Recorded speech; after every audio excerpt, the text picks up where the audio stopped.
Japan में नया साल आपाधापी से नहीं बल्कि शांत शक्ति के साथ आता है।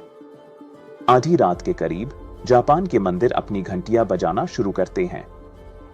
हर घंटी की आवाज 108 बार सुनाई देती है, जो बौद्ध धर्म में अर्थली इच्छाओं का प्रतीक है। हर ध्वनि के साथ एक इच्छा प्रतीकात्मक रूप से मुक्त की जाती है। आखिरी घंटी की आवाज पर साल का आध्यात्मिक बोझ खत्म होता है।